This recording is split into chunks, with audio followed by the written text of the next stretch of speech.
बिस्मिल्लाहिर्रहमानिर्रहीम। वहाब बिन मंबर रहमतुल्लाह अलैह फरमाते हैं कि बनी इसराइल में एक आबिद था।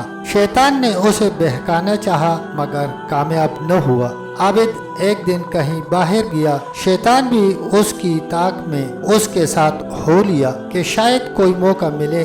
चुनांचे शहवत और गजब के जरिए उसे बहकाना चाहा मगर नाकाम रहा। फिर डराने की सूरत इख्तियार की और पत्थर की एक चट्टान उसके सर के करीब कर दी।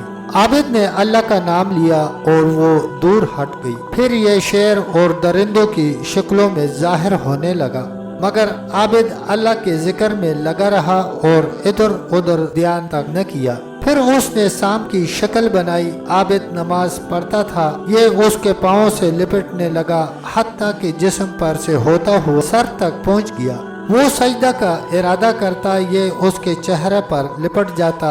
वो सजदा के लिए सर झुकाता, ये लुकमा बनाने के लिए मुंह खोल देता मगर वो उसे हटाकर सजदा करने में कामयाब हो गया। नमाज से फारिग हुआ तो शैतान कहने लगा कि ये सब हरकतें तेरे साथ मैंने ही की हैं मगर मैं किसी में भी कामयाब न हो सका। अब तो मेरा इरादा है कि तेरे साथ दोस्ती लगा लूं और आज के बाद तुझे बहकाने का ख्याल तक भी दिल में न लाऊं। आबिद ने कहा, हरगिज़ नहीं। अल्लाह ताला का शुक्र है कि न तू पहले तेरे डराने पर मुझे कोई खौफ हुआ और न ही आज तेरी दोस्ती की मुझे हाजत है। शैतान कहने लगा कि अपने अहलो अयाल का हाल मुझसे पूछ के तेरे बाद उन पर क्या गुजरेगी। आबिद ने जवाब दिया कि मैं तो उस वक़्त मर चुका हूँगा। शैतान कहने लगा कि फिर ये पूछ कि मैं बनी आदम को कैसे गुमराह करता हूँ। आबिद ने कहा, हाँ ये बता दे कि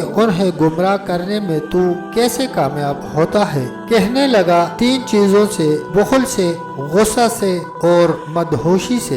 एक इंसान जब बखील होता है तो हम उसका माल उसकी निगाहों में कलील दिखाते हैं जिससे वो हुकूक वाजिबा में सर्फ करने से रुक जाता है और लोगों के माल में रग़बत करने लगता है। और जब कोई आदमी गुस्सा का मरीज हो तो हम उसे अपनी जमात में यूं घुमाते और चक्कर देते हैं जैसे बच्चे खेल के दौरान गेंद को इधर उधर फेंकते और घुमाते हैं। ऐसा शख्स ख्वाह अपनी दुआओं से मुर्दों को जिंदा करना भी जानता हो मगर हम उससे मायूस नहीं होते। वो जो चाहे बना ले, हम एक ही कलमा से उसे बिगाड़ देंगे। और जब कोई शख्स मदहोश होता है तो हम उसे हर बुराई की तरफ पकड़कर यूं ले जाते हैं जैसे कोई बकरी को कान से पकड़कर जहां चाहे ले जाए। इस गुफ्तगू में शैतान ने ये बात बताई है कि गजबनाक आदमी शैतान के हाथ में यूं होता है जैसे गेंद बच्चों के हाथ में। लिहाजा गुस्सा वाले शख्स को चाहिए